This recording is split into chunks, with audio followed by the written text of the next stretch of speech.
Book 2, the second book of the histories, called Euterpe. When Cyrus had brought his life to an end, Cambyses received the royal power in succession, being the son of Cyrus and of Cassandane, the daughter of Pharnaspes, for whose death, which came about before his own, Cyrus had made great mourning himself, and also had proclaimed to all those over whom he bore rule that they should make mourning for her. Cambyses, I say, being the son of this woman and of Cyrus, regarded the Ionians and Aeolians as slaves inherited from his father, and he proceeded to march an army against Egypt, taking with him as helpers not only the other nations of which he was the ruler, but also those of the Hellenes over whom he had power besides. Now the Egyptians, before the time when Psammetichos became king over them, were wont to suppose that they had come into being first of all men, but since the time when Psammetichos, having become king, desired to know what men had come into being first, they supposed that the Phrygians came into being before themselves, but they themselves before all other men. Now Psammetichos, when he was not able by inquiry to find out any means of knowing who had come into being first of all men, contrived a device of the following kind. Taking 2 newborn children belonging to persons of the common sort, he gave them to a shepherd to bring up at the place where his flocks were, with a manner of bringing up such as I shall say, charging him namely that no man should utter any word in their presence, and that they should be placed by themselves in a room where none might come, and at the proper time he should bring to them she-goats, and when he had satisfied them with milk he should do for them whatever else was needed. These things Psammetichos did, and gave him this charge, wishing to hear what word the children would let break forth first, after they had ceased from wailings without sense. And accordingly so it came to pass, for after a space of 2 years had gone by, during which the shepherd went on acting so, at length, when he opened the door and entered, both the children fell before him in entreaty, and uttered the word Bekos, stretching forth their hands. At first, when he heard this, the shepherd kept silence, but since this word was often repeated, as he visited them constantly and attended to them, at last he declared the matter to his master, and at his command he brought the children before his face. Then Psammetichos, having himself also heard it, began to inquire about what nation of men named anything Bekos, and inquiring he found that the Phrygians had this name for bread. In this manner, and guided by an indication such as this, the Egyptians were brought to allow that the Phrygians were a more ancient people than themselves. That so it came to pass I heard from the priests of that Hephaestus who dwells at Memphis, but the Hellenes relate besides many other idle tales, that Psammetichos cut out the tongues of certain women, and then caused the children to live with these women. With regard then to the rearing of the children, they related so much as I have said, and I heard also other things at Memphis when I had speech with the priests of Hephaestus. Moreover, I visited both Thebes and Heliopolis for this very cause, namely because I wished to know whether the priests at these places would agree in their accounts with those at Memphis, for the men of Heliopolis are said to be the most learned in records of the Egyptians. Those of their narrations which I heard with regard to the gods I am not earnest to relate in full, but I shall name them only, because I consider that all men are equally ignorant of these matters, and whatever things of them I may record, I shall record only because I am compelled by the course of the story. But as to those matters which concern men, the priests agreed with one another in saying that the Egyptians were the first of all men on earth to find out the course of the year, having divided the seasons into 12 parts to make up the whole, and this they said they found out from the stars, and they reckoned to this extent more wisely than the Hellenes, as it seems to me, inasmuch as the Hellenes throw in an intercalated month every other year to make the seasons right, whereas the Egyptians, reckoning the 12 months at 30 days each, bring in also every year 5 days beyond the number, and thus the circle of their seasons is completed and comes round to the same point whence it set out. They said, moreover, that the Egyptians were the first who brought into use appellations for the 12 gods, and the Hellenes took up the use from them, and that they were the first who assigned altars and images and temples to the gods, and who engraved figures on stones, and with regard to the greater number of these things they showed me by actual facts that they had happened. So they said also that the first man who became king of Egypt was Min, and that in his time all Egypt except the district of Thebes was a swamp, and none of the regions were then above water, which now lie below the lake of Moeris, to which lake it is a voyage of 7 days up the river from the sea. And I thought that they said well about the land, for it is manifest in truth even to a person who has not heard it beforehand, but has only seen, at least if he have understanding, that the Egypt, to which the Hellenes come in ships, is a land which has been won by the Egyptians as an addition, and that it is a gift of the river. Moreover, the regions which lie above this lake also, for a distance of 3 days' sail, about which they did not go on to say anything of this kind, are nevertheless another instance of the same thing. For the nature of the land of Egypt is as follows. First, when you are still approaching it in a ship and are distant a day's run from the land, if you let down a sounding line, you will bring up mud and will find yourself in 11 fathoms.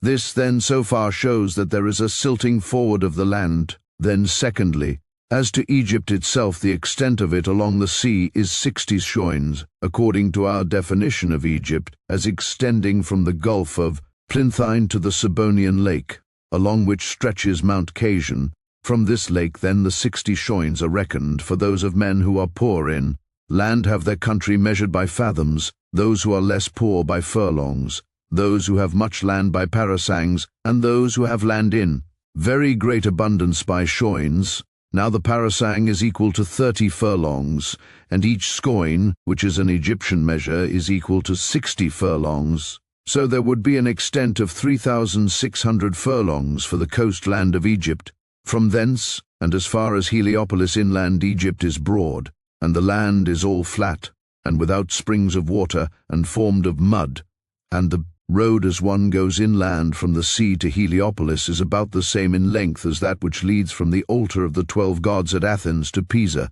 and the temple of Olympian Zeus. Reckoning up, you would find the difference very small, by which these roads fail of being equal in length, not more indeed than 15 furlongs, for the road from Athens to Pisa wants 15 furlongs of being 1,500, while the road to Heliopolis from the sea reaches that number completely. From Heliopolis, however, as you go up, Egypt is narrow,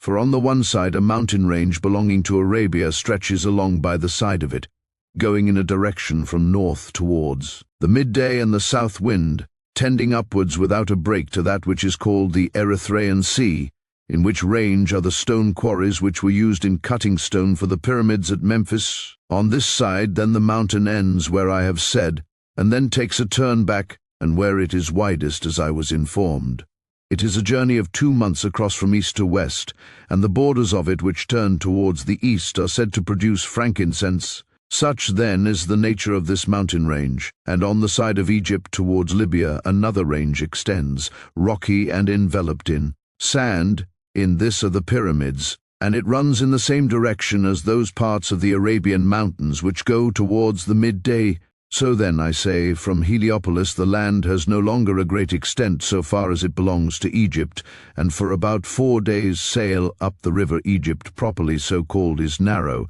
and the space between the mountain ranges which have been mentioned is plain land, but where it is narrowest it did not seem to me to exceed 200 furlongs from the Arabian mountains to those which are called the Libyan. After this again Egypt is broad. Such is the nature of this land, and from Heliopolis to Thebes is a voyage up the river of 9 days, and the distance of the journey in furlongs is 4,860, the number of the shoins being 81. If these measures of Egypt in furlongs be put together, the result is as follows. I have already before this shown that the distance along the sea amounts to 3,600 furlongs, and I will now declare what the distance is inland from the sea to Thebes, namely 6,120 furlongs, and again the distance from Thebes to the city called Elephantine is 1,800 furlongs. Of this land then concerning which I have spoken, it seemed to myself also, according as the priest said,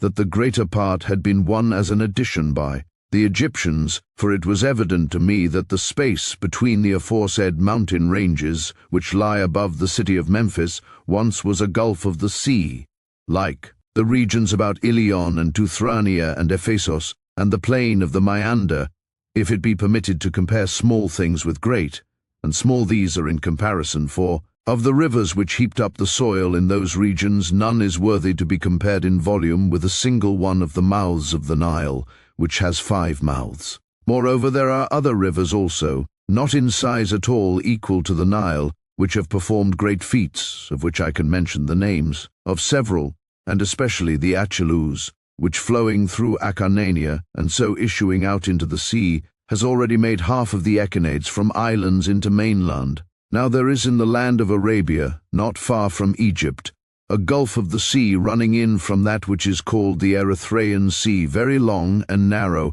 as I am about to tell, with respect to the length of the voyage along it. One who set out from the innermost point to sail out through it into the open sea would spend 40 days upon the voyage, using oars, and with respect to breadth, where the gulf is broadest, it is half a day's sail across, and there is in it an ebb and flow of tide every day. Just such another gulf I suppose that Egypt was, and that the one ran in towards Ethiopia from the northern sea, and the other, the Arabian, of which I am about to speak, tended from the south towards Syria, the gulfs boring in so as almost to meet at their extreme points, and passing by one another with but a small space left between. If then the stream of the Nile should turn aside into this Arabian Gulf,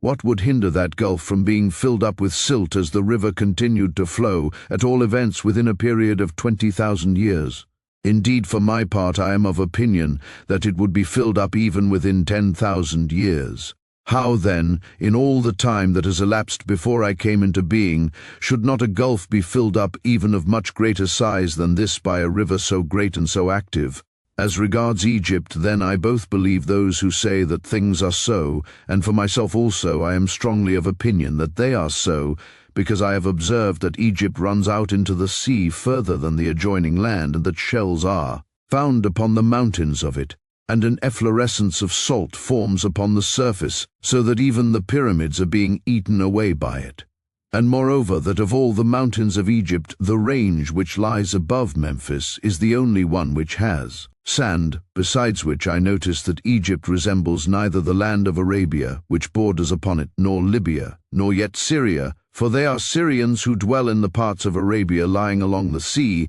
but that it has soil which is black, and easily breaks up, seeing that it is in truth mud and silt brought down from Ethiopia by the river, but the soil of Libya, we know, is reddish in color, and rather sandy, while that of Arabia and Syria is somewhat clayey and rocky. The priests also gave me a strong proof concerning this land as follows, namely that in the reign of King Moiris, whenever the river reached a height of at least 8 cubits, it watered Egypt below Memphis, and not yet 900 years had gone by since the death of Moiris, when I heard these things from the priests. Now, however, unless the river rises to 16 cubits, or 15 at the least, it does not go over the land. I think, too, that those Egyptians who dwell below the lake of Moiris, and especially in that region which is called the Delta, if that land continues to grow in height according to this proportion, and to increase similarly in extent, will suffer for all remaining time, from the Nile not overflowing their land, that same thing which they themselves said that the Hellenes would at some time suffer. For hearing that the whole land of the Hellenes has rain and is not watered by rivers as theirs is, they said that the Hellenes would at some time be disappointed of a great hope, and would suffer the ills of famine. This saying means that if the gods shall not send them rain, but shall allow drought to prevail for a long time, the Hellenes will be destroyed by hunger, for they have in fact no other supply of water to save them except from Zeus alone. This has been rightly said by the Egyptians with reference to the Hellenes, but now let me tell how matters are with the Egyptians themselves in their turn. If, in accordance with what I before said, their land below Memphis, for this is that which is increasing, shall continue to increase in height according to the same proportion as in past time, assuredly those Egyptians who dwell here will suffer famine, if their land shall not have rain, nor the river be able to go over their fields. It is certain, however, that now they gather in fruit from the earth with less labor than any other men, and also with less than the other Egyptians, for they have no labor in breaking up furrows with a plough, nor in hoeing, nor in any other of those labors which other men have about a crop. But when the river has come up of itself, and watered their fields, and after watering has left them again, then each man sows his own field and turns into it swine, and when he has trodden the seed into the ground by means of the swine, after that he waits for the harvest, and when he has threshed the corn by means of the swine, then he gathers it in. If we desire to follow the opinions of the Ionians as regards Egypt, who say that the delta alone is Egypt, reckoning its seacoast to be from the watchtower called of Perseus to the fish, curing houses of Pelusium, a distance of 40 shoines, and counting it to extend inland as far as the city of Kerkazoros, where the Nile divides and runs to Pelusium and Canobos, while as for the rest of Egypt they assign it partly to Libya and partly to Arabia. If I say we should follow this account, we should thereby declare that in former times the Egyptians had no land to live in, for, as we have seen, their delta at any rate is alluvial, and has appeared so to speak lately, as the Egyptians themselves say, and as my opinion is. If then at the first there was no land for them to live in, why did they waste their labor to prove that they had come into being before all other men? They needed not to have made trial of the children to see what language they would first utter. However, I am not of opinion that the Egyptians came into being at the same time as that which is called by the Ionians the Delta,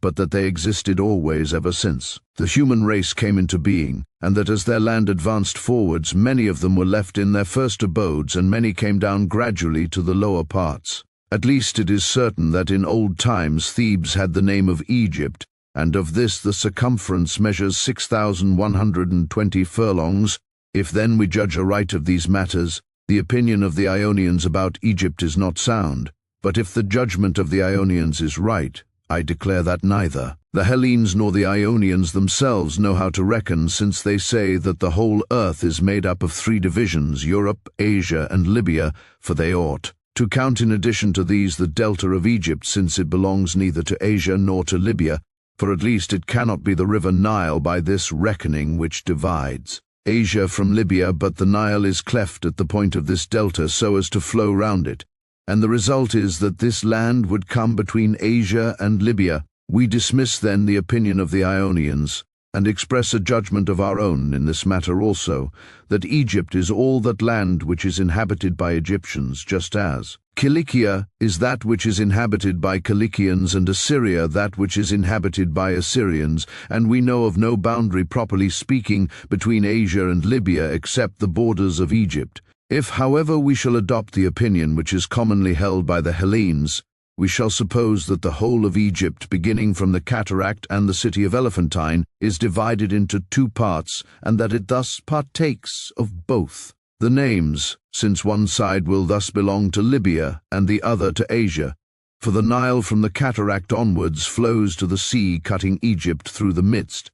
and as far as the city of Kerkasoros the Nile flows in one single stream, but from this city onwards it is parted into 3 ways, and one, which is called the Pelusian mouth, turns towards the east. The second of the ways goes towards the west, and this is called the Canobic mouth, but that one of the ways which is straight runs thus: when the river in its course downwards comes to the point of the delta, then it cuts the delta through the midst, and so issues out to the sea. In this we have a portion of the water of the river which is not the smallest nor the least famous, and it is called the Sebennytic mouth. There are also 2 other mouths which part off from the Sebennytic and go to the sea, and these are called, one the Cytic, the other the Mendesian mouth. The Bulbitinitic and Bucolic mouths, on the other hand, are not natural but made by digging. Moreover, also, the answer given by the oracle of Ammon bears witness in support of my opinion that Egypt is of the extent which I declare it to be in my account,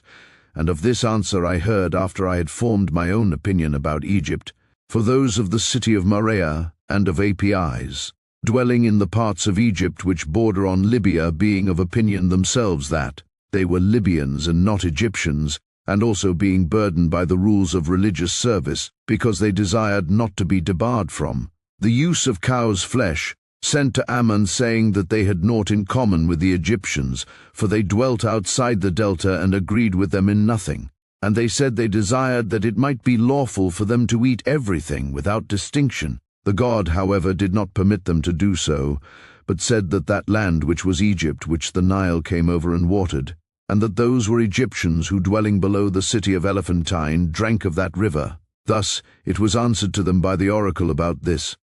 and the Nile, when it is in flood, goes over not only the delta but also of the land which is called Libyan, and of that which is called Arabian, sometimes as much as 2 days' journey on each side,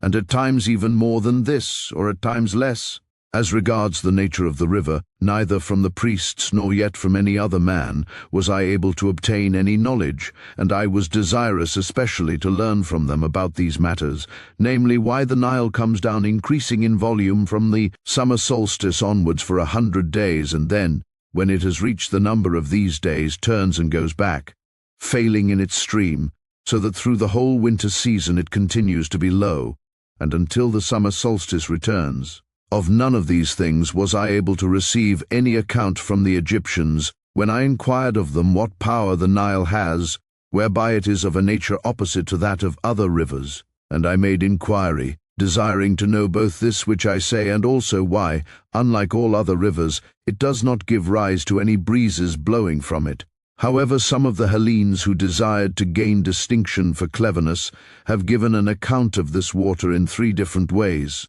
2 of these I do not think it worth while even to speak of, except only to indicate their nature, of which the one says that the Etesian winds are the cause that makes the river rise, by preventing the Nile from flowing out into the sea. But often the Etesian winds fail, and yet the Nile does the same work as it is wont to do, and moreover, if these were the cause, all the other rivers also which flow in a direction opposed to the Etesian winds ought to have been affected in the same way as the Nile, and even more, inasmuch as they are smaller, and present to them a feebler flow of stream. But there are many of these rivers in Syria, and many also in Libya, and they are affected in no such manner as the Nile. The second way shows more ignorance than that which has been mentioned, and it is more marvelous to tell, for it says that the river produces these effects because it flows from the ocean, and that the ocean flows round the whole earth. The third of the ways is much the most specious, but nevertheless it is the most mistaken of all, for indeed this way has no more truth in it than the rest, alleging as it does that the Nile flows from melting snow, whereas it flows out of Libya through the midst of the Ethiopians, and so comes out into Egypt. How then should it flow from snow, when it flows from the hottest parts to those which are cooler? And indeed most of the facts are such as to convince a man, one at least who is capable of reasoning about such matters, that it is not at all likely that it flows from snow. The first and greatest evidence is afforded by the winds which blow hot from these regions. The second is that the land is rainless always and without frost, whereas after snow has fallen rain must necessarily come within 5 days, so that if it snowed in those parts rain would fall there. The third evidence is afforded by the people dwelling there, who are of a black color by reason of the burning heat. Moreover, kites and swallows remain there through the year, and do not leave the land, and cranes flying from the cold weather which comes on in the region of Scythia come regularly to these parts for wintering. If then it snowed ever so little in that land through which the Nile flows and in which it has its rise, none of these things would take place, as necessity compels us to admit. As for him who talked about the ocean, he carried his tale into the region of the unknown,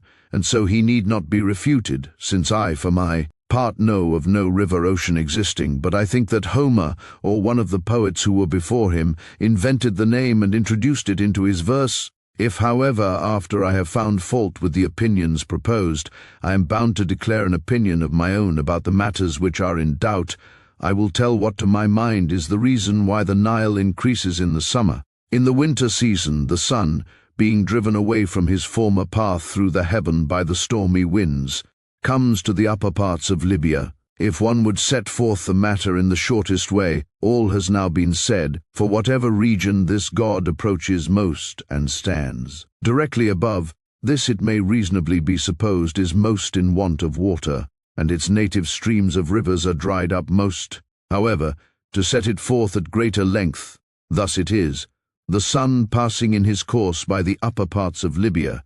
does thus.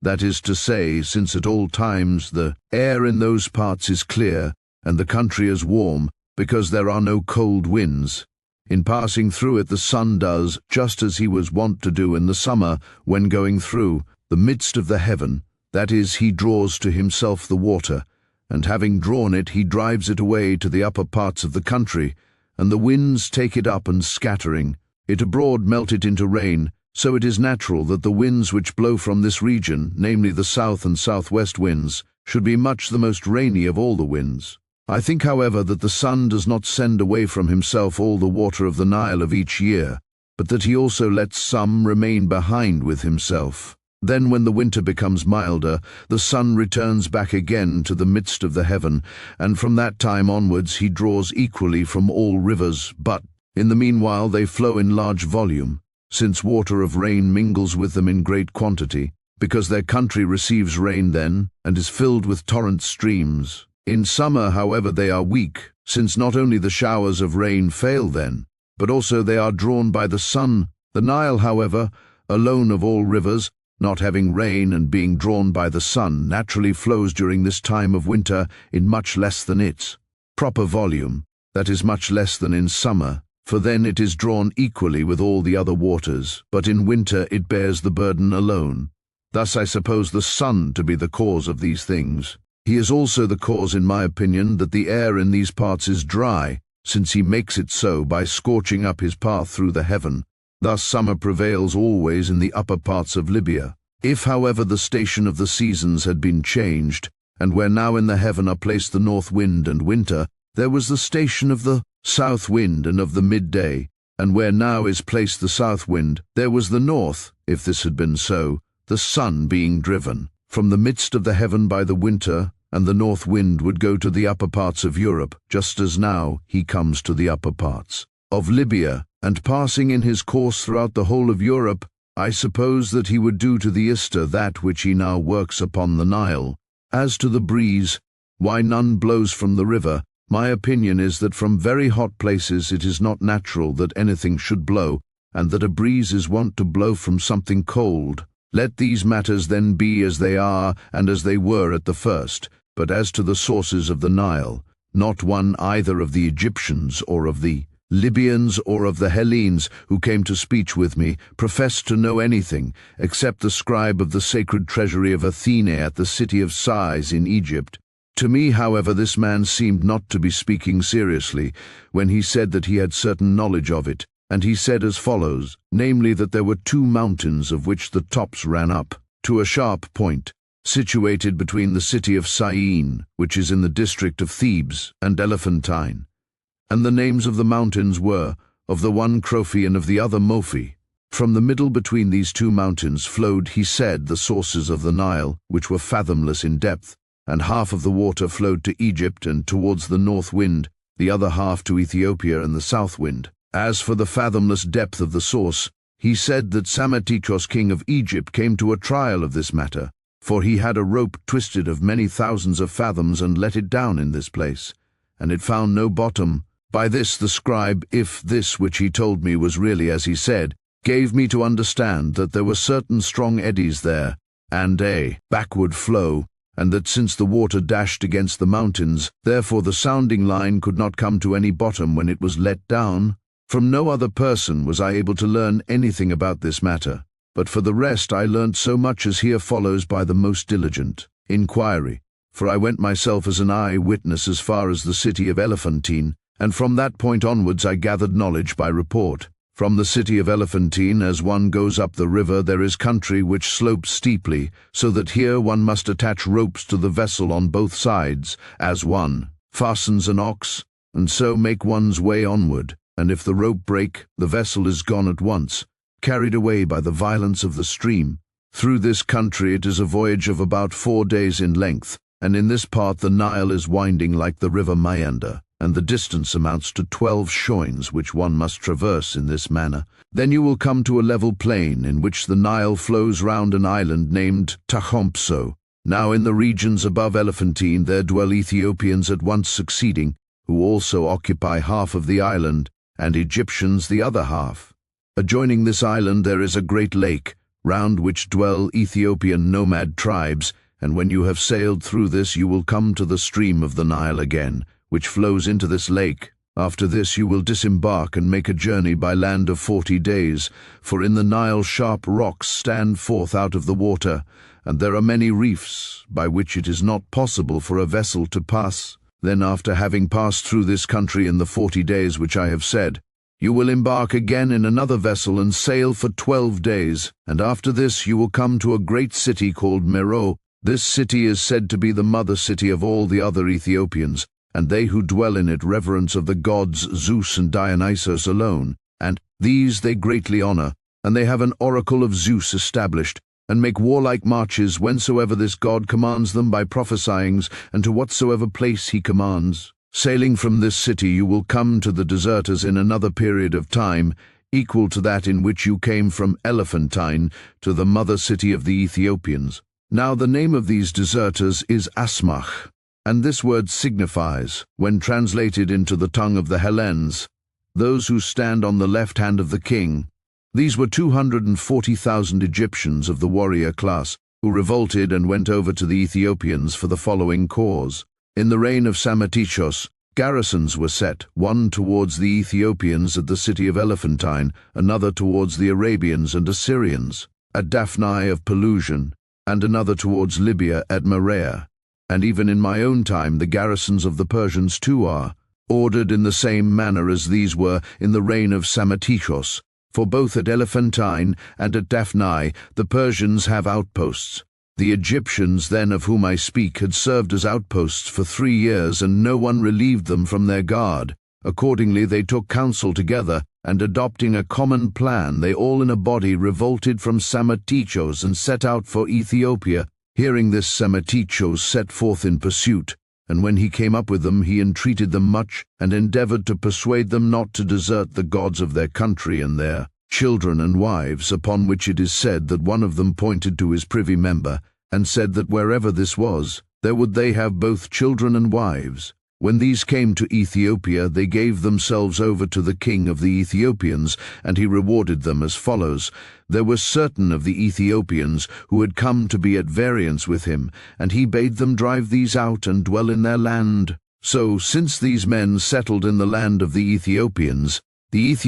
have come to be of milder manners, from having learnt the customs of the Egyptians. The Nile, then, besides that part of its course which is in Egypt, is known as far as a 4 months' journey by river and land, for that is the number of months which are found by reckoning to be spent in going from Elephantine to these deserters. And the river runs from the west and the setting of the sun, but what comes after that no one can clearly say, for this land is desert by reason of the burning heat.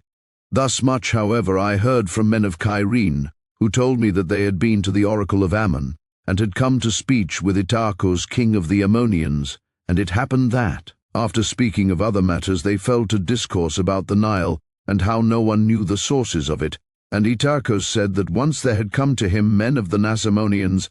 This is a Libyan race which dwells in the Syrtis, and also in the land to the east of the Syrtis, reaching to no great distance. And when the Nasamonians came, and were asked by him whether they were able to tell him anything more than he knew about the desert parts of Libya, they said that there had been among them certain sons of chief men, who were of unruly disposition, and these, when they grew up to be men, had devised various other extravagant things, and also they had told off by lot 5 of themselves to go to see the desert parts of Libya, and to try whether they could discover more than those who had previously explored furthest, for in those parts of Libya which are by the northern sea, beginning from Egypt and going as far as the headland of Solois, which is the extreme point of Libya, Libyans and of them many races extend along the whole coast, except so much as the Hellenes and Phoenicians hold, but in the upper parts which lie above the sea coast and above those people whose land comes down to the sea,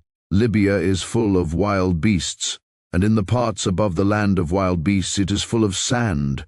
terribly waterless and utterly desert. These young men then, said they, being sent out by their companions well furnished with supplies of water and provisions, went first through the inhabited country.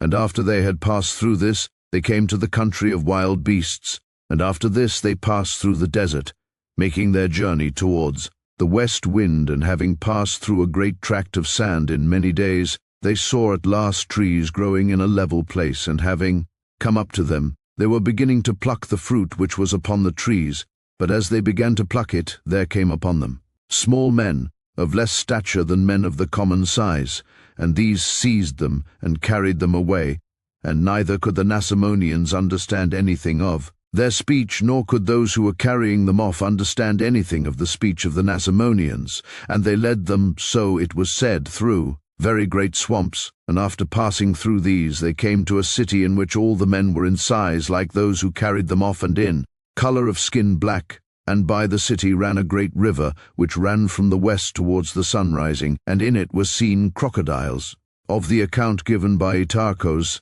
the Ammonian, let so much suffice as is here said, except that, as the men of Cyrene told me, he alleged that the Nasamonians returned safe home, and that the people to whom they had come were all wizards. Now this river which ran by the city, Euterpe conjectured to be the Nile, and moreover reason compels us to think so, for the Nile flows from Libya and cuts Libya through in the midst, and, as I conjecture, judging of what is not known by that which is evident to the view, it starts at a distance from its mouth equal to that of the Ister, for the river Ister begins from the Keltoi and the city of Pyrene, and so runs that it divides Europe in the midst. Now the Keltoi are outside the pillars of Heracles and border upon the Kynesians, who dwell furthest towards the sunset of all those who have their dwelling in Europe, and the Ister ends, having its course through the whole of Europe, by flowing into the Euxine Sea at the place where the Milesians have their settlement of Istria. Now the Ister, since it flows through land which is inhabited, is known by the reports of many, but of the sources of the Nile no one can give an account, for the part of Libya through which it flows is uninhabited, and desert. About its course, however, so much as it was possible to learn by the most diligent inquiry has been told, and it runs out into Egypt. Now Egypt lies nearly opposite to the mountain districts of Cilicia, and from thence to Sinope, which lies upon the Euxine Sea, is a journey in the same straight line of 5 days for a man, without encumbrance, and Sinope lies opposite to the place where the Ister runs out into the sea. Thus I think that the Nile passes through the whole of Libya, and is of equal measure with the Ister of the Nile. Then let so much suffice as has been said. Of Egypt, however, I shall make my report at length, because it has wonders more in number than any other land, and works too it has to show as much as any land, which are beyond expression great. For this reason then more shall be said concerning it. The Egyptians, in agreement with their climate, which is unlike any other, and with the river, which shows a nature different from all other rivers, establish for themselves manners and customs in a way opposite to other men in almost all matters. For among them the women frequent the market and carry on trade, while the men remain at home and weave, and whereas others weave pushing the woof upwards, the Egyptians push it downwards. The men carry their burdens upon their heads and the women upon their shoulders. The women make water standing up and the men crouching down. They ease themselves in their houses, and they eat without in the streets, alleging as reason for this that it is right to do secretly the things that are unseemly though necessary, but those which are not unseemly, in public. No woman is a minister, either of male or female divinity, but men of all, both male and female, to support their parents. The sons are in no way compelled, if they do not desire to do so, but the daughters are forced to do so, be they never so unwilling. The priests of the gods in other lands wear long hair, but in Egypt they shave their heads. Among other men the custom is that in mourning those whom the matter concerns most nearly have their hair cut short, but the Egyptians, when deaths occur, let their hair grow long, both that on the head and that on the chin, having before been close shaven. Other men have their daily living separated from beasts, but the Egyptians have theirs together with beasts. Other men live on wheat and barley, but to any one of the Egyptians who makes his living on these, it is a great reproach. They make their bread of maize, which some call spelt. They knead dough with their feet and clay with their hands, with which also they gather up dung. And whereas other men, except such as have learnt otherwise from the Egyptians, have their members as nature made them, the Egyptians practice circumcision. As to garments, the men wear 2 each, and the women but 1. And whereas others make fast the rings and ropes of the sails outside the ship, the Egyptians do this inside. Finally, in the writing of characters and reckoning with pebbles, while the Hellenes carry the hand from the left to the right, the Egyptians do this from the right to the left, and doing so they say that they do it themselves rightwise and the Hellenes leftwise, and they use two kinds of characters for writing, of which the one kind is called sacred and the other common. They are religious excessively beyond all other men, and with regard to this they have customs as follows. They drink from cups of bronze and rinse them out every day, and not some only do this, but all. They wear garments of linen always newly washed, and this they make a special point of practice. They circumcise themselves for the sake of cleanliness, preferring to be clean rather than comely. The priests shave themselves all over their body every other day, so that no lice or any other foul thing may come to be upon them when they minister to the gods. And the priests wear garments of linen only, and sandals of papyrus. And any other garment they may not take, nor other sandals. These wash themselves in cold water twice in the day and twice again in the night. And other religious services they perform, one may almost say of infinite number. They enjoy also good things not a few, for they do not consume or spend anything of their own substance, but there is sacred bread baked for them, and they have each great quantity of flesh, of oxen and geese coming into them each day, and also wine of grapes is given to them, but it is not permitted to them to taste of fish. Beans, moreover, the Egyptians do not at all sow in their land, and those which grow they neither eat raw nor boil for food. Nay, the priests do not endure even to look upon them, thinking this to be an unclean kind of pulse, and there is not one priest only for each of the gods, but many, and of them one is chief priest, and whenever a priest dies his son is appointed to his place. The males of the ox kind they consider to belong to Epiphos, and on account of him they test them in the following manner. If the priest sees one single black hair upon the beast, he counts it not clean for sacrifice, and one of the priests who is appointed for the purpose makes investigation of these matters, both when the beast is standing upright and when it is lying on its back, drawing out its tongue moreover, to see if it is clean in respect of the appointed signs which I shall tell of in another part of the history. He looks also at the hairs of the tail to see if it has them growing in the natural manner, and if it be clean in respect of all these things.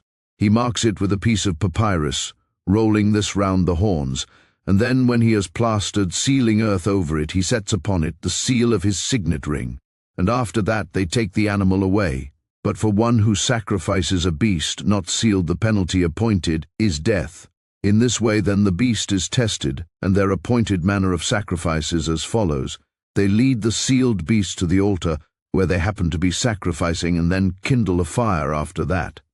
Having poured libations of wine over the altar so that it runs down upon the victim, and having called upon the god, they cut its throat, and having cut its throat they sever the head from the body. The body then of the beast they flay, but upon the head they make many imprecations first, and then they who have a market and Hellenes sojourning among them for trade, these carry it to the marketplace and sell it, while they who have no Hellenes among them cast it away into the river. And this is the form of imprecation which they utter upon the heads, praying that if any evil be about to befall either themselves who are offering sacrifice or the land of Egypt in general, it may come rather upon this head. Now as regards the heads of the beasts which are sacrificed and the pouring over them of the wine, all the Egyptians have the same customs equally for all their sacrifices, and by reason of this custom none of the Egyptians eat of the head either of this or of any other kind of animal.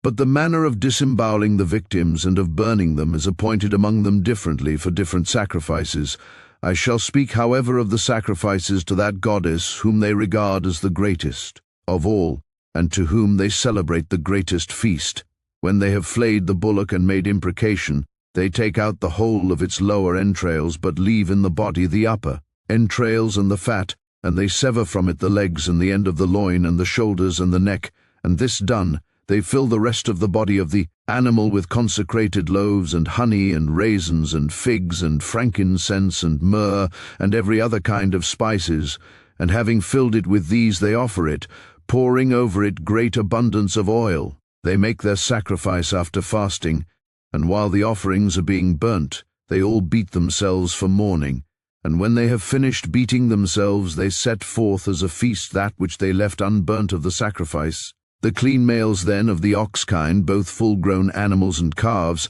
are sacrificed by all the Egyptians. The females, however, they may not sacrifice, but these are sacred to Isis, for the figure of Isis is in the form of a woman with cow's horns, just as the Hellenes present Io in pictures, and all the Egyptians without distinction. Reverence cows far more than any other kind of cattle, for which reason neither man nor woman of Egyptian race would kiss a man who is a Hellene on the mouth, nor will they use a knife or roasting spits or a cauldron belonging to a Hellene, nor taste of the flesh even of a clean animal, if it has been cut with the knife of a Hellene. And the cattle of this kind which die they bury in the following manner. The females they cast into the river, but the males they bury, each people in the suburb of their town, with one of the horns, or sometimes both, protruding to mark the place. And when the bodies have rotted away, and the appointed time comes on, then to each city comes a boat from that which is called the island of Prosopitis. This is in the delta, and the extent of its circuit is 9 shoines. In this island of Prosopitis is situated, besides many other cities, that one from which the boats come to take up the bones of the oxen, and the name of the city is Atarbechis, and in it there is set up a holy temple of Aphrodite. From this city many go abroad in various directions, some to one city, and others to another, and when they have dug up the bones of the oxen they carry them off, and coming together they bury them in one single place. In the same manner as they bury the oxen, they bury also their other cattle when they die. For about them also they have the same law laid down, and these also they abstain from killing. Now all who have a temple set up to the Theban Zeus, or who are of the district of Thebes, these, I say, all sacrifice goats and abstain from sheep, for not all the Egyptians equally reverence the same gods, except only Isis and Osiris, who they say is Dionysos. These they all reverence alike. But they who have a temple of Mendes or belong to the Mendesian district, these abstain from goats and sacrifice sheep. Now the men of Thebes and those who after their example abstain from sheep say that this custom was established among them for the cause which follows. Heracles, they say, had an earnest desire to see Zeus, and Zeus did not desire to be seen of him, and at last when Heracles was urgent in entreaty, Zeus contrived this device, that is to say, he flayed a ram, and held in front of him the head of the ram which he had cut off, and he put on over him the fleece, and then showed himself to him. Hence the Egyptians make the image of Zeus into the face of a ram, and the Ammonians do so also after their example, being settlers both from the Egyptians and from the Ethiopians, and using a language which is a medley of both tongues, and in my opinion it is from this god that the Ammonians took the name which they have.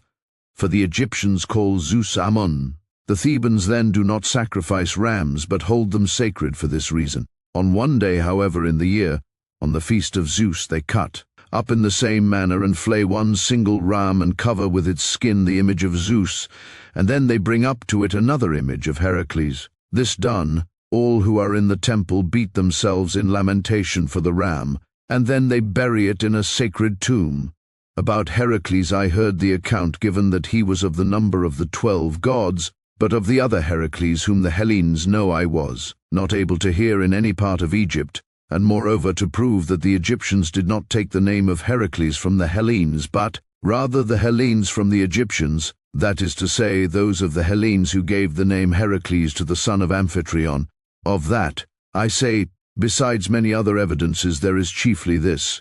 namely that the parents of this Heracles, Amphitryon and Alcmene,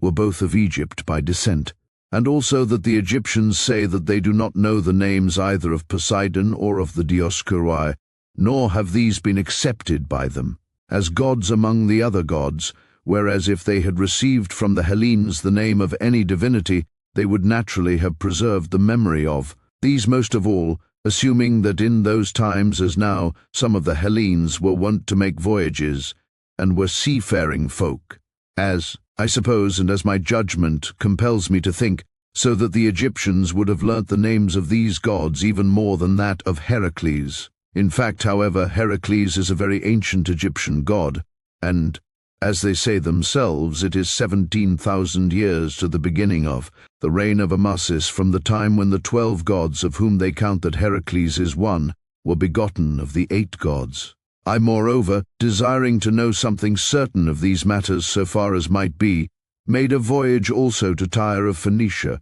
hearing that in that place there was a holy temple of Heracles, and I saw that it was richly furnished with many votive offerings besides, and especially there were in it 2 pillars, the one of pure gold, and the other of an emerald stone of such size as to shine by night. And, having come to speech with the priests of the god, I asked them how long time it was since their temple had been set up, and these also I found to be at variance with the Hellenes, for they said that at the same time when Tyre was founded, the temple of the god also had been set up, and that it was a period of 2,300 years since their people began to dwell at Tyre. I saw also at Tyre another temple of Heracles, with the surname Thasian,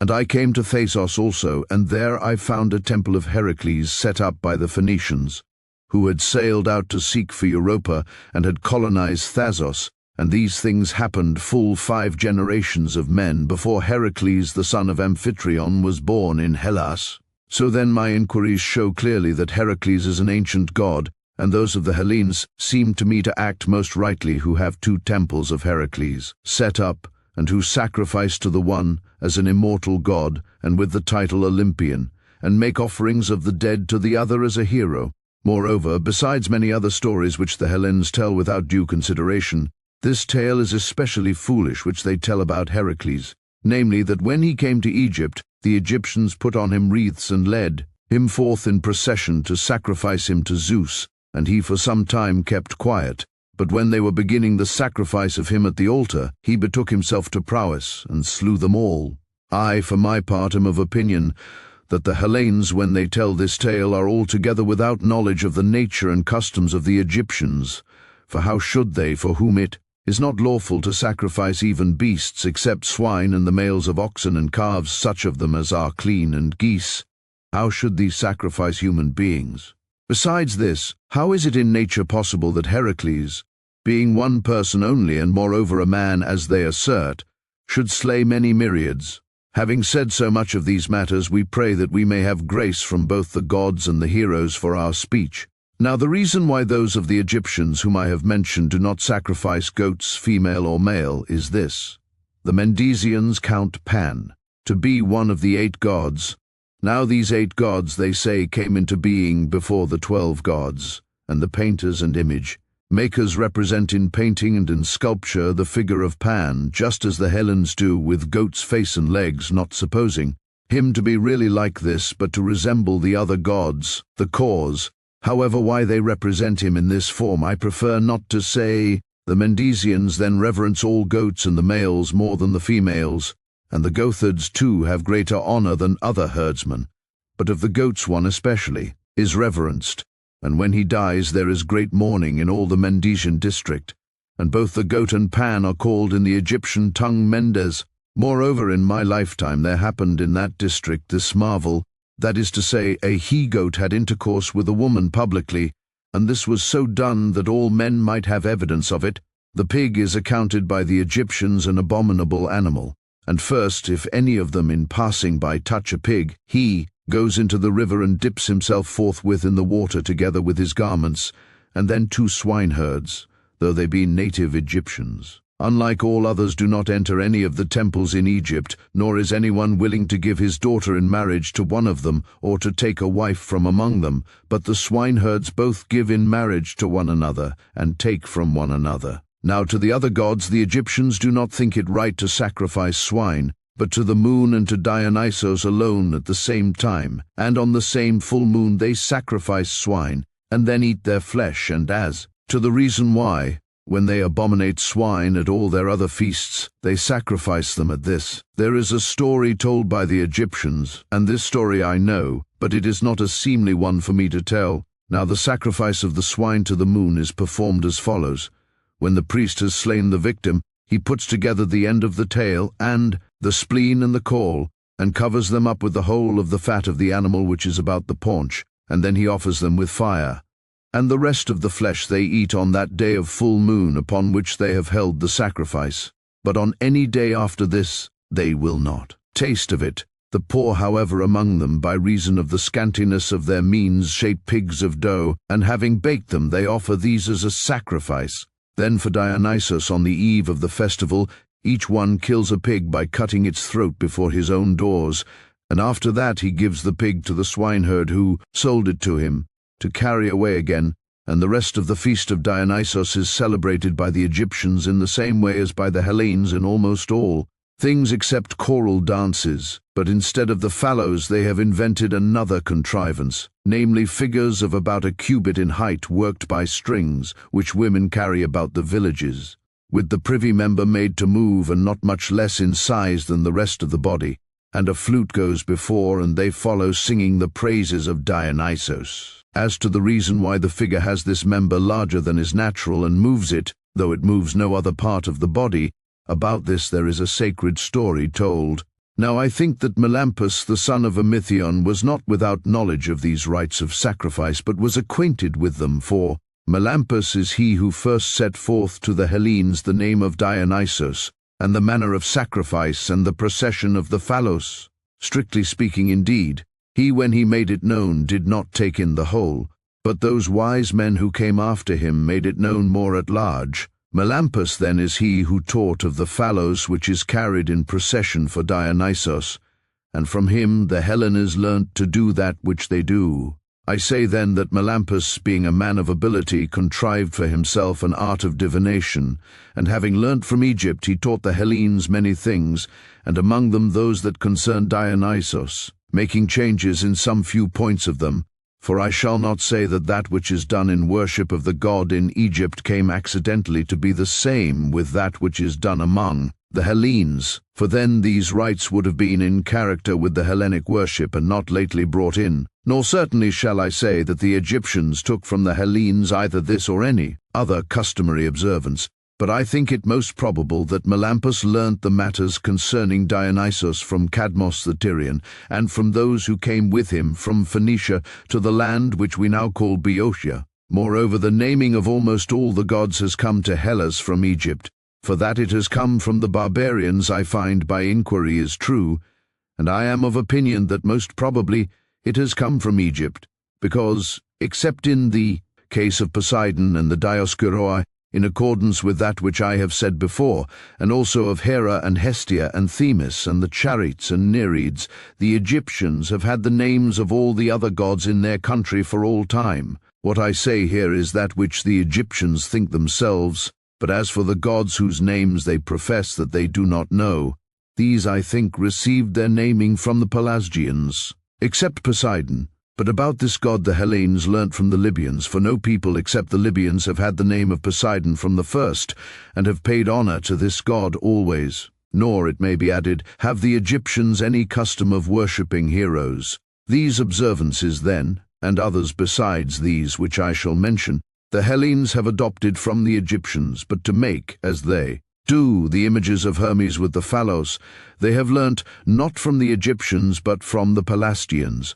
the custom having been received by the Athenians first of all the Hellenes, and from these by the rest, for just at the time when the Athenians were beginning to rank among the Hellenes, the Pelasgians became dwellers with them in their land, and from this very cause it was that they began to be counted as Hellenes. Whosoever has been initiated in the mysteries of the Kabiroi, which the Samothracians perform having received them from the Pelasgians, that man knows the meaning of my speech, for these very Pelasgians who became dwellers with the Athenians used to dwell before that time in Samothrace, and from them the Samothracians received their mysteries. So then the Athenians were the first of the Hellenes who made the images of Hermes with the pharaohs, having learnt from the Pelasgians. And the Pelasgians told a sacred story about it, which is set forth in the mysteries in Samothrace. Now the Pelasgians formerly were wont to make all their sacrifices calling upon the gods in prayer, as I know from that which I heard at Dodona. But they gave no title or name to any of them, for they had not yet heard any, but they called them gods, theas, from some such notion as this, that they had set thentes in order all things, and so had the distribution of everything. Afterwards, when much time had elapsed, they learnt from Egypt the names of the gods, all except Dionysos, for his name they learnt long afterwards, and after a time the Pelasgians consulted the oracle at Dodona about the names, for this prophetic seat is accounted to be the most ancient of the oracles which are among the Hellenes, and at that time it was the only one, So, when the Pelasgians asked the oracle at Dodona whether they should adopt the names which had come from the barbarians, the oracle in reply bade them make use of the names. From this time they sacrificed using the names of the gods, and from the Pelasgians the Hellenes afterwards received them.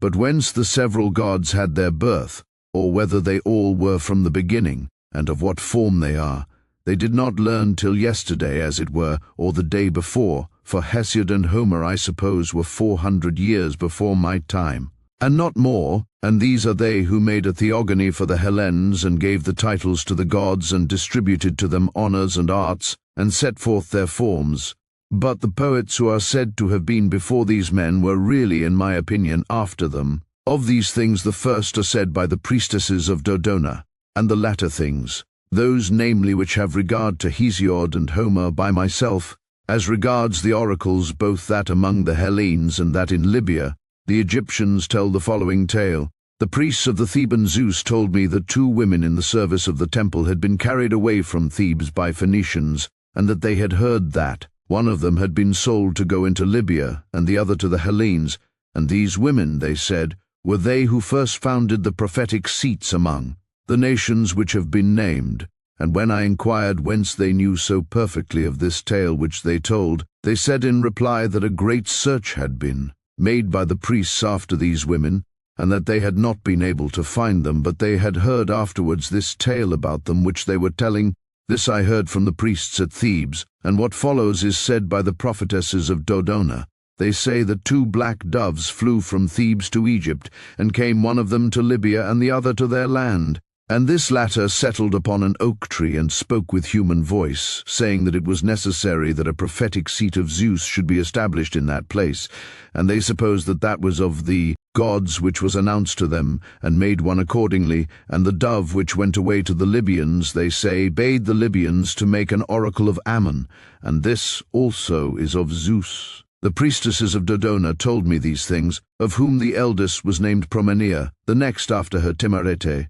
and the youngest Nicandra, and the other people of Dodona who were engaged about the temple gave accounts agreeing with theirs. I, however, have an opinion about the matter as follows. If the Phoenicians did in truth carry away the consecrated women and sold one of them into Libya and the other into Hellas, I suppose that in the country now called Hellas, which was formerly called Pelasgia, this woman was sold into the land of the Thesprotians. And then, being a slave there, she set up a sanctuary of Zeus under a real oak tree. As indeed it was natural that, being an attendant of the sanctuary of Zeus at Thebes, she should there, in the place to which she had come, have a memory of him. And after this, when she got understanding of the Hellenic tongue, she established an oracle, and she reported, I suppose, that her sister had been sold in Libya by the same Phoenicians by whom she herself had been sold. Moreover, I think that the women were called doves by the people of Dodona for the reason that they were barbarians,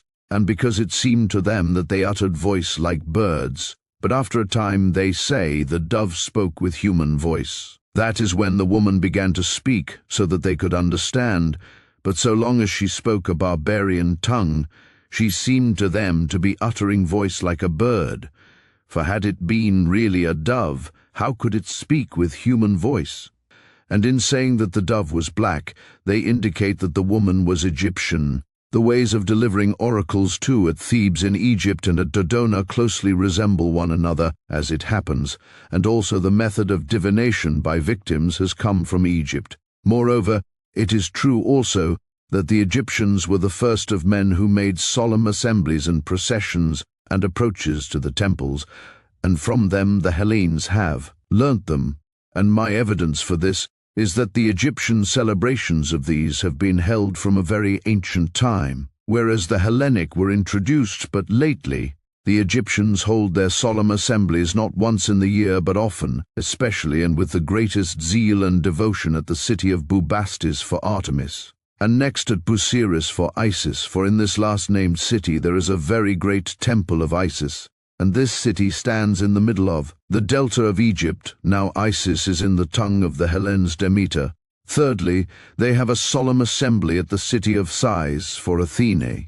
Fourthly, at Heliopolis for the sun Helios. Fifthly, at the city of Buto in honor of Leto. And sixthly, at the city of Papremis for Ares. Now, when they are coming to the city of Bubastes, they do as follows. They sail men and women together, and a great multitude of each sex in every boat. And some of the women have rattles and rattle with them, while some of the men play the flute during the whole time of the voyage,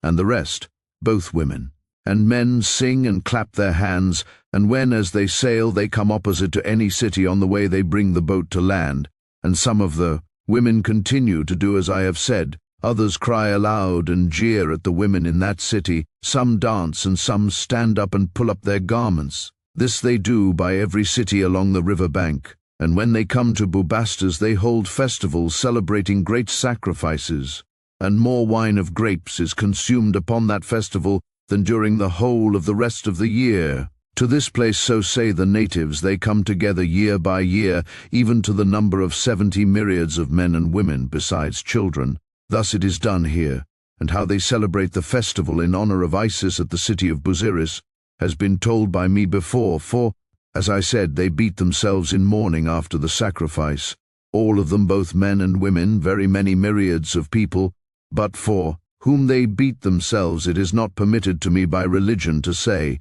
and so many as there are of the Carians dwelling in Egypt do this even, more than the Egyptians themselves, inasmuch as they cut their foreheads also with knives, and by this it is manifested that they are strangers and not Egyptians. At the times when they gather together at the city of Sais for their sacrifices, on a certain night they all kindle lamps, many in number, in the open air round about the houses. Now the lamps are saucers, full of salt and oil mixed, and the wick floats by itself on the surface, and this burns during the whole night, and to the festival is given the name Liknokia, the lighting of the lamps. Moreover, those of the Egyptians who have not come to this solemn assembly observe the night of the festival, and themselves also light lamps, all of them, and thus not in Sais alone are they lighted, but over all Egypt. And as to the reason why light and honor are allotted to this night, about this there is a sacred story told. To Heliopolis and Buto they go year by year and do sacrifice only, but at Papremis they do sacrifice and worship as elsewhere. And besides that, when the sun begins to go down, while some few of the priests are occupied with the image of the god, the greater number of them stand in the entrance of the temple with wooden clubs, and other persons to the number of more than 1,000 men with purpose to perform a vow, these also having all of them staves of wood, stand in a body opposite to those, and the image, which is in a small shrine of wood covered over with gold, they take out on the day before to another sacred building. The few then who have been left about the image draw a wain with 4 wheels, which bears the shrine and the image that is within the shrine, and the other priests, standing in the gateway, try to prevent it from entering, and the men who are under a vow come to the assistance of the god and strike them, while the others defend themselves. Then there comes to be a hard fight with staves, and they break one another's heads, and I am of opinion that many even die of the wounds they receive. The Egyptians, however, told me that no one died. This solemn assembly the people of the place say that they established for the following reason. The mother of Ares, they say, used to dwell in this temple, and Ares, having been brought up away from her, when he grew up came thither desiring to visit his mother. And the attendants of his mother's temple, not having seen him before, did not permit him to pass in, but kept him away. And he brought men to help him from another city, and handled roughly the attendants of the temple, and entered to visit his mother. Hence, they say, this exchange of blows has become the custom in honor of Ares upon his festival. The Egyptians were the first who made it a point of religion not to lie with women in temples, nor to enter into temples after going away from women without first bathing, for almost all other men except the Egyptians and the Hellenes lie with women in temples and enter into a temple after going away from women without bathing, since they hold that there is no difference in this respect between men and beasts, for they say that they see beasts and the various kinds of birds coupling together both in the temples and in the sacred enclosures of the gods. If then this were not pleasing to the god, the beasts would not do so. Thus do these defend that which they do, which by me is disallowed, but the Egyptians are excessively careful in their observances, both in other matters which concern the sacred rites and also in those which follow. Egypt, though it borders upon Libya, does not very much abound in wild animals, but such as they have are one and all accounted by them sacred, some of them living with men and others not, But if I should say for what reasons the sacred animals have been thus dedicated, I should fall into discourse of matters pertaining to the gods, of which I most desire not to speak, and what I have actually said touching slightly upon them, I said because I was constrained by necessity. About these animals there is a custom of this kind. Persons have been appointed of the Egyptians, both men and women, to provide the food for each kind of beast separately, and their office goes down from father to son. And those who dwell in the various cities perform vows to them thus, that is, when they make a vow to the god to whom the animal belongs, they shave the head of their children, either the whole or the half or the third part of it, and then set the hair in the balance against silver, and whatever it weighs, this the man gives to the person who provides for the animals, and she cuts up fish of equal value and gives it for food to the animals. Thus food for their support has been appointed. And if anyone kill any of these animals, the penalty, if he do it with his own will, is death, and if, against his will, such penalty as the priests may appoint. But whosoever shall kill an ibis or a hawk, whether it be with his will or against his will, must die. Of the animals that live with men there are great numbers, and would be many more but for the accidents which befall the cats. For when the females have produced young, they are no longer in the habit of going to the males, and these seeking to be united with them are not able. To this end then they contrive as follows. They either take away by force or remove secretly the young from the females and kill them, but after killing they do not eat them. And the females, being deprived of their young and desiring more, therefore come to the males, for it is a creature that is fond of its young. Moreover, when a fire occurs, the cats seem to be divinely possessed, for while the Egyptians stand at intervals and look after the cats, not taking any care to extinguish the fire, the cats slipping through or leaping over the men jump into the fire, and when this happens, great mourning comes upon the Egyptians. And in whatever houses a cat has died by a natural death, all those who dwell in this house shave their eyebrows only, but those in whose houses a dog has died shave their whole body and also their head. The cats, when they are dead, are carried away to sacred buildings in the city of Bubastis, where after being embalmed they are buried, but the dogs they bury each people in their own city in sacred tombs, and the ichneumons are buried just in the same way as the dogs. The shrew mice, however, and the hawks they carry away to the city of Buto, and the ibises to Hermopolis, the bears, which are not commonly seen, and the wolves, not much larger in size than foxes, they bury on the spot where they are found lying. Of the crocodile the nature is as follows. During the 4 most wintry months this creature eats nothing. She has 4 feet, and is an animal belonging to the land and the water both, for she produces and hatches eggs. On the land, and the most part of the day she remains upon dry land, but the whole of the night in the river, for the water in truth is warmer than the unclouded open air and the dew. Of all the mortal creatures of which we have knowledge, this grows to the greatest bulk from the smallest beginning, for the eggs which she produces are not much larger than those of geese, and the newly hatched young one is in proportion to the egg, but as he grows he becomes as much as 17 cubits long, and sometimes yet larger. He has eyes like those of a pig, and teeth large and tusky, in proportion to the size of his body, but unlike all other beasts he grows no tongue, neither does he move his lower jaw, but brings the upper jaw towards the lower. Being in this too unlike all other beasts, he has moreover strong claws and a scaly hide upon his back which cannot be pierced, and he is blind in the water, but in the air he has a very keen sight. Since he has his living in the water, he keeps his mouth all full within of leeches, and whereas all other birds and beasts fly from him, the trochilus is a creature which is at peace with him, seeing that from her he receives benefit. For the crocodile having come out of the water to the land, and then having opened his mouth, this he is wont to do generally towards the west wind. The trochilus upon that enters into his mouth and swallows down the leeches, and he being benefited is pleased and does no harm to the trochilus. Now for some of the Egyptians the crocodiles are sacred animals, and for others not so, but they treat them on the contrary as enemies. Those, however, who dwell about Thebes and about the Lake of Moiris hold them to be most sacred, and each of these 2 peoples keeps 1 crocodile selected from the whole number, which has been trained to tameness, and they put hanging ornaments of molten stone and of gold into the ears of these, and anklets round the front feet, and they give them food appointed and victims of sacrifices and treat them as well as possible while they live. And after they are dead, they bury them in sacred tombs, embalming them. But those who dwell about the city of Elephantine even eat them, not holding them to be sacred. They are called not crocodiles but shampsai, and the Ionians gave them the name of crocodile, comparing their form to that of the crocodile's lizards which appear in their country in the stone walls.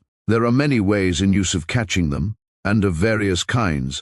I shall describe that which to me seems the most worthy of being told. A man puts the back of a pig upon a hook as bait, and lets it go into the middle of the river, while he himself upon the bank of the river has a young live pig, which he beats, and the crocodile, hearing its cries, makes for the direction of the sound. And when he finds the pig's back, he swallows it down, then they pull, and when he is drawn out to land, first of all the hunter forthwith plasters up his eyes with mud, and having so done he very easily gets the mastery of him, but if he does not do so he has much trouble. The river horse is sacred in the district of Papremis, but for the other Egyptians he is not sacred, and this is the appearance which he presents. He is 4-footed, cloven-hoofed like an ox, flat-nosed, with a mane like a horse, and showing teeth like tusks, with a tail and voice like a horse, and in size as large as the largest ox, and his hide is so exceedingly thick that when it has been dried, shafts of javelins are made of it. There are moreover otters in the river, which they consider to be sacred. And of fish also they esteem that which is called the lepidotos to be sacred, and also the eel, and these they say are sacred to the Nile, and of birds the fox-goose. There is also another sacred bird called the phoenix, which I did not myself see except in painting, for in truth he comes to them very rarely at intervals, as the people of Heliopolis say, of 500 years, and these say that he comes regularly when his father dies, and if he be like the painting, he is of this size and nature, that is to say, some of his feathers are of gold color and others red, and in outline and size he is as nearly as possible like an eagle. This bird they say, but I cannot believe the story contrives as follows. Setting forth from Arabia, he conveys his father, they say, to the temple of the sun, Helios, plastered up in myrrh, and buries him in the temple of the sun, and he conveys him thus. He forms first an egg of myrrh as large as he is able to carry, and then he makes trial of carrying it, and when he has made trial sufficiently, then he hollows out the egg and places his father within it and plasters over with other myrrh that part of the egg where he hollowed it out to put his father in. And when his father is laid in it, it proves, they say, to be of the same weight as it was. And after he has plastered it up, he conveys the whole to Egypt, to the temple of the sun. Thus they say that this bird does. There are also about Thebes sacred serpents, not at all harmful to men, which are small in size and have 2 horns growing from the top of the head. These they bury when they die in the temple of Zeus, for to this god they say that they are sacred. There is a region, moreover, in Arabia, situated nearly over against the city of Buto, to which place I came to inquire about the winged serpents. And when I came thither, I saw bones of serpents and spines in quantity so great that it is impossible to make report of the number, and there were heaps of spines,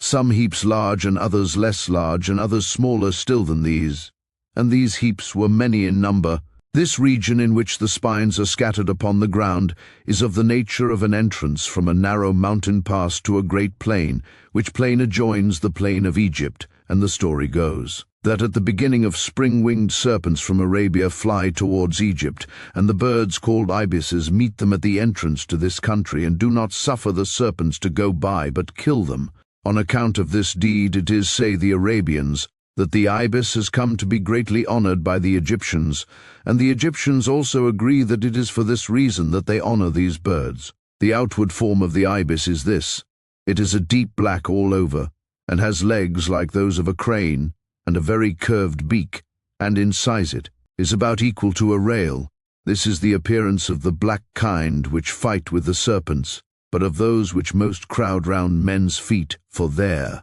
are 2 several kinds of ibises. The head is bare, and also the whole of the throat, and it is white in feathering, except the head and neck and the extremities of the wings and the rump. In all these parts of which I have spoken it is a deep black, while in legs and in the form of the head it resembles the other, As for the serpent, its form is like that of the water snake, and it has wings not feathered but most nearly resembling the wings of the bat. Let so much suffice as has been said now concerning sacred animals. Of the Egyptians themselves, those who dwell in the part of Egypt which is sown for crops practice memory more than any other men, and are the most learned in history by far of all those of whom I have had experience, and their manner of life is as follows. For 3 successive days in each month they purge, hunting after health with emetics and clysters, and they think that all the diseases which exist are produced in men by the food on which they live, for the Egyptians are from other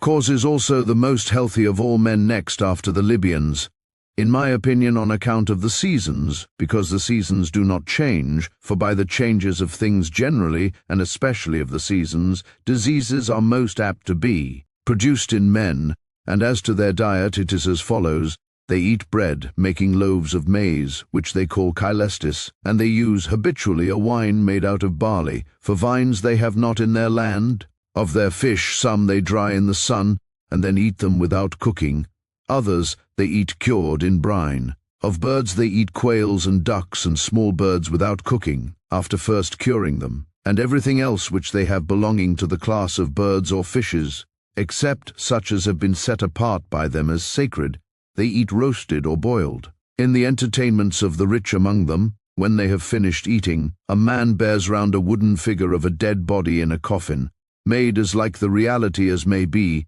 both by painting and carving, and measuring about a cubit or 2 cubits each way, and this he shows to each of those who are drinking together, saying, When thou lookest upon this, drink and be merry, for thou shalt be such as this when thou art dead.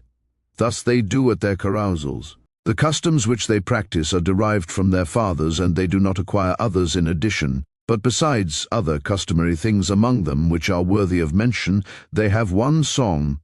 6801, that of Linos, the same who is sung of both in Phoenicia and in Cyprus and elsewhere, having however a name different according to the various nations. This song agrees exactly with that which the Hellenes sing, calling on the name of Linos, so that besides many other things about which I wonder among those matters which concern Egypt, I wonder especially about this, namely whence they got the song of Linos. It is evident, however, that they have sung this song from immemorial time, and in the Egyptian tongue Linos is called Maneros. The Egyptians told me that he was the only son of him who first became king of Egypt, and that he died before his time and was honored with these lamentations by the Egyptians, and that this was their first and only song. In another respect, the Egyptians are in agreement with some of the Hellenes, namely with the Lacedaemonians, but not with the rest, that is to say, the younger of them when they meet the elder give way and move out of the path, and when their elders approach they rise out of their seat.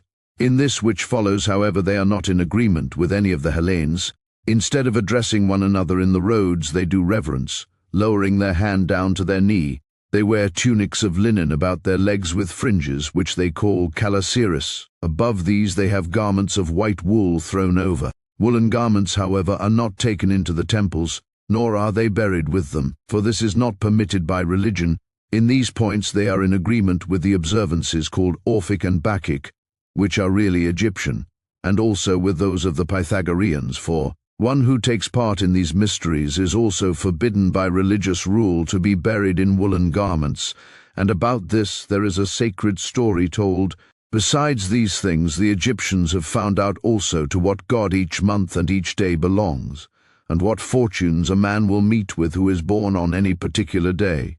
and how he will die, and what kind of a man he will be. And these inventions were taken up by those of the Hellenes who occupied themselves about poesy. Portents too have been found out by them more than by all other men besides, for when a portent has happened, they observe and write down the event which comes of it, and if ever afterwards anything resembling this happens, they believe that the event which comes of it will be similar. Their divination is ordered thus. The art is assigned not to any man, but to certain of the gods, for there are in their land oracles of Heracles, of Apollo, of Athene, of Artemis, of Ares, and of Zeus, and moreover that which they hold most in honor of all, namely the oracle of Leto, which is in the city of Buto. The manner of divination, however, is not yet established among them according to the same fashion everywhere, but is different in different places. The art of medicine among them is distributed thus. Each physician is a physician of one disease and of no more,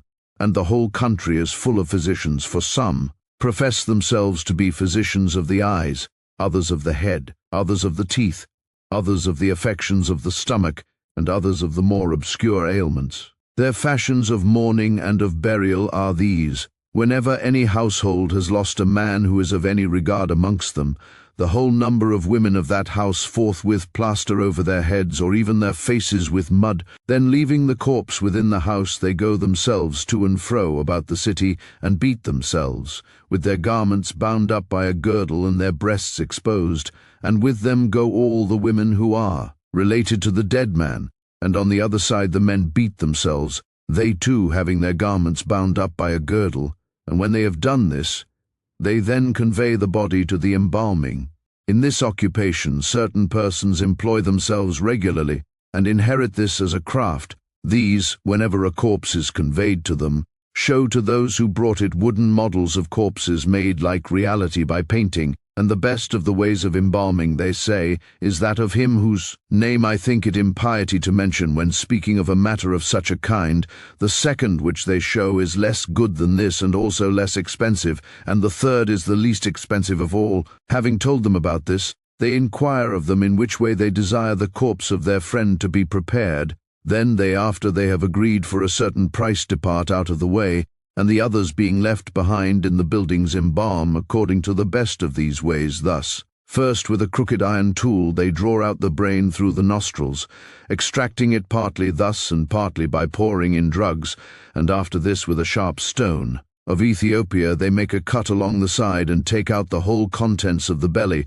and when they have cleared out the cavity and cleansed it with palm wine, they cleanse it again with spices pounded up. Then they fill the belly with pure myrrh pounded up, and with cassia and other spices except frankincense, and sew it together again. Having so done, they keep it for embalming covered up in natron for 70 days, but for a longer time than this it is not permitted to embalm it. And when the 70 days are past, they wash the corpse and roll its whole body up in fine linen cut into bands, smearing these beneath with gum, which the Egyptians use generally instead of glue. Then the kinsfolk receive it from them and have a wooden figure made in the shape of a man, and when they have had this made they enclose the corpse, and having shut it up within, they store it then in a sepulchral chamber, setting it to stand upright against the wall. Thus they deal with the corpses, which are prepared in the most costly way, but for those who desire the middle way, and wish to avoid great costs, they prepare the corpse as follows. Having filled their syringes with the oil, which is got from cedar wood, with this they forthwith fill the belly of the corpse, and this they do without having either cut it open or taken out the bowels, but they inject the oil by the breach, and having stopped the drench from returning back, they keep it then the appointed number of days for embalming, and on the last of the days they let the cedar oil come out from the belly, which they before put in. And it has such power that it brings out with it the bowels and interior organs of the body dissolved, and the natron dissolves the flesh, so that there is left of the corpse only the skin and the bones. When they have done this, they give back the corpse at once in that condition, without working upon it any more. The third kind of embalming, by which are prepared the bodies of those who have less means, is as follows. They cleanse out the belly with a purge, and then keep the body for embalming during the 70 days. And at once after that they give it back to the bringers to carry away. The wives of men of rank when they die are not given at once to be embalmed, nor such women as are very beautiful or of greater regard than others, but on the 3rd or 4th day after their death, and not before, they are delivered to the embalmers. They do so about this matter in order that the embalmers may not abuse their women, for they say that one of them was taken once doing so to the corpse of a woman lately dead, and his fellow craftsmen gave information. Whenever anyone, either of the Egyptians themselves or of strangers, is found to have been carried off by a crocodile, or brought to his death by the river itself, the people of any city by which he may have been cast up on land must embalm him and lay him out in the fairest way they can, and bury him in a sacred burial place, nor may any of his relations or friends besides touch him, but the priests of the Nile themselves handle the corpse and bury it as that of one who was something more than man. Hellenic usages they will by no means follow, and to speak generally they follow those of no other men whatever. This rule is observed by most of the Egyptians, but there is a large city named Chemis in the Theban district near Neapolis, and in this city there is a temple of Perseus the son of Danae, which is of a square shape, and round it grow date palms. The gateway of the temple is built of stone and of very great size, and at the entrance of it stand two great statues of stone. Within this enclosure is a temple house, and in it stands an image of Perseus. These people of Chemis say that Perseus is wont often to appear in their land and often within the temple, and that a sandal which has been worn by him is found sometimes being in length 2 cubits, and whenever this appears all Egypt prospers. This they say, and they do in honor of Perseus after Hellenic fashion. Thus, they hold an athletic contest, which includes the whole list of games, and they offer in prizes cattle and cloaks and skins. And when I inquired why to them alone Perseus was wont to appear, and wherefore they were separated from all the other Egyptians in that they held an athletic contest, they said that Perseus had been born of their city for Danaus, and Lynceus were men of Chemis and had sailed to Hellas.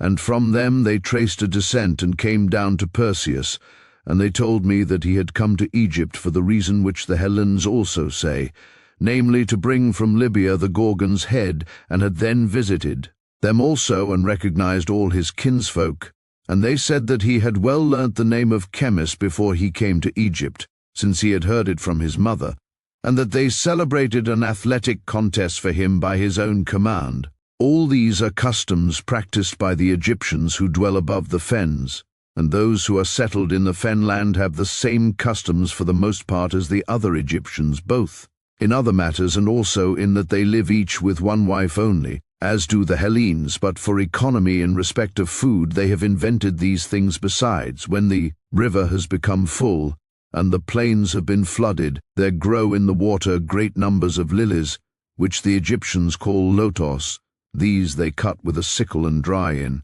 the sun, and then they pound that which grows in the middle of the lotos, and which is like the head of a poppy, and they make of it loaves baked with fire. The root also of this lotos is edible, and has a rather sweet taste. It is round in shape, and about the size of an apple. There are other lilies too, in flower resembling roses, which also grow in the river, and from them the fruit is produced in a separate vessel springing from the root by the side of the plant itself, and very nearly resembles a wasp's comb. In this there grow edible seeds in great numbers of the size of an olive stone, and they are eaten either fresh or dried. Besides this they pull up from the fens the papyrus which grows every year, and the upper parts of it they cut off and turn to other uses. But that which is left below 4, about a cubit in length, they eat or sell, and those who desire to have the papyrus at its very best bake it in an oven heated red hot, and then eat it. Some too of these people live on fish alone,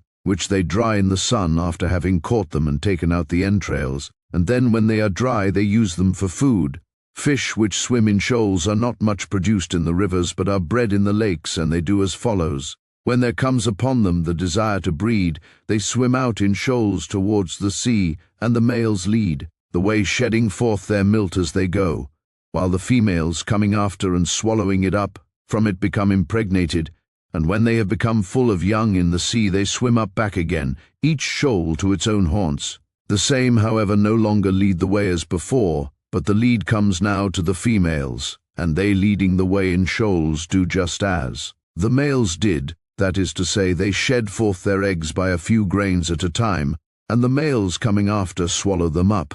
Now these grains are fish, and from the grains which survive and are not swallowed, the fish grow which afterwards are bred up. Now those of the fish which are caught as they swim out to sea are found to be rubbed on the left side of the head, but those which are caught as they swim up again are rubbed on the right side. This happens to them because, as they swim down to the sea, they keep close to the land on the left side of the river, and again as they swim up, they keep to the same side, approaching and touching the bank as much as they can, for fear doubtless of straying from their course by reason of the stream. When the Nile begins to swell, the hollow places of the land and the depressions by the side of the river first begin to fill, as the water soaks through from the river. and so soon as they become full of water, at once they are all filled with little fishes, and whence these are in all likelihood produced, I think that I perceive, in the preceding year when the Nile goes down, the fish first lay eggs in the mud, and then retire with the last of the retreating waters. And when the time comes round again, and the water once more comes over the land, from these eggs forthwith are produced the fishes of which I speak. Thus it is as regards the fish. And for anointing, those of the Egyptians who dwell in the fens use oil from the castor berry, 80, which oil the Egyptians call kiki, and thus they do. They sow along the banks of the rivers and pools these plants, which in a wild form grow of themselves in the land of the Hellenes. These are sown in Egypt and produce berries in great quantity but of an evil smell. And when they have gathered these, some cut them up and press the oil from them, others again roast them first and then boil them down and collect that which runs away from them. The oil is fat and not less suitable for burning than olive oil, but it gives forth a disagreeable smell. Against the gnats, which are very abundant, they have contrived as follows. Those who dwell above the fen land are helped by the towers, to which they ascend when they go to rest, for the gnats by reason of the winds are not able to fly up high, but those who dwell in the fen land have contrived another way instead of the towers, and this is it. Every man of them has got a casting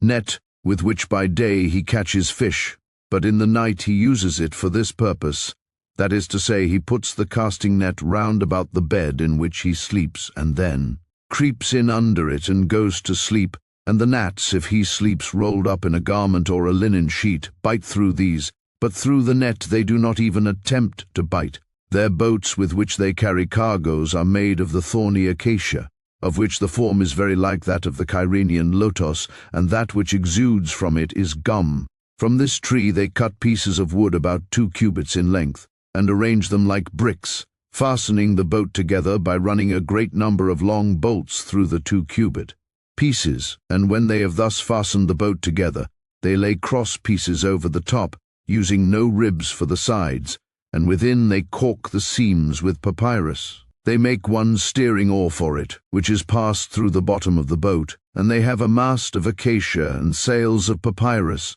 These boats cannot sail up the river unless there be a very fresh wind blowing, but are towed from the shore. Downstream, however, they travel as follows. They have a door-shaped crate made of tamarisk wood and reed mats sewn together, and also a stone of about 2 talents weight bored with a hole, and of these the boatman lets the crate float on in front of the boat, fastened with a rope, and the stone dragged behind by another rope. The crate then, as the force of the stream presses upon it, goes on swiftly and draws on the barris, for so these boats are called, while the stone dragging after it behind and sunk deep in the water keeps its course straight. These boats they have in great numbers, and some of them carry many thousands of talents burden. When the Nile comes over the land, the cities alone are seen rising above the water, resembling more nearly than anything else the islands in the Aegean Sea, for the rest of Egypt becomes a sea, and the cities alone rise above water. Accordingly, whenever this happens, they pass by water, not now by the channels of the river, but over the midst of the plain, for example.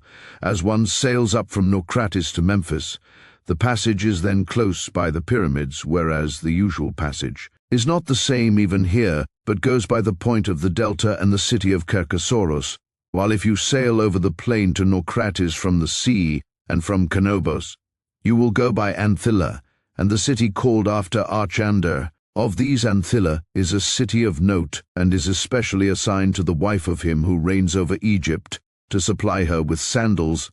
This is the case since the time when Egypt came to be under the Persians. The other city seems to me to have its name from Archander, the son-in-law of Danaus, who was the son of Theos, the son of Archaios, for it is called the city of Archander. There might indeed be another Archander, but in any case the name is not Egyptian. Hitherto my own observation and judgment and inquiry are the vouchers for that which I have said, but from this point onwards I am about to tell the history of Egypt according to that which I heard, to which will be added also something of that which I have myself seen. Of Min, who first became king of Egypt, the priests said that on the one hand he banked off the site of Memphis from the river, for the whole stream of the river used to flow along, by the sandy mountain range on the side of Libya, but men formed by embankments that bend of the river which lies to the south about 100 furlongs above Memphis, and thus he dried up the old stream and conducted the river, so that it flowed in the middle between the mountains, and even now this bend of the Nile is by the Persians kept under very careful watch, that it may flow in the channel to which it is confined, and the bank is repaired every year. For if the river should break through and overflow in this direction, Memphis would be in danger of being overwhelmed by flood. When this Min, who first became king, had made into dry land the part which was dammed off, on the one hand, I say, he founded in it that city which is now called Memphis, for Memphis too is in the narrow part of Egypt, and outside the city he dug round it on the north and west a lake communicating with the river, for the side towards the east is barred by the Nile itself. Then secondly, he established in the city the temple of Hephaestus, a great work and most worthy of mention. After this man the priests enumerated to me from a papyrus roll the names of other kings, 330 in number, and in all these generations of men 18 were Ethiopians. One was a woman, a native Egyptian, and the rest were men, and of Egyptian race, and the name of the woman who reigned was the same as that of the Babylonian queen, namely Nitocris. Of her they said that, desiring to take vengeance for her brother, whom the Egyptians had slain when he was their king, and then, after having slain him, had given his kingdom to her, desiring, I say, to take vengeance for him, she destroyed by craft many of the Egyptians, for she caused to be constructed a very large chamber underground, and making as though she would hansel it, but in her mind devising other things, she invited those of the Egyptians whom she knew to have had most part in the murder, and gave a great banquet. Then while they were feasting, she let in the river upon them by a secret conduit of large size. Of her they told no more than this, except that, when this had been accomplished, she threw herself into a room full of embers, in order that she might escape vengeance.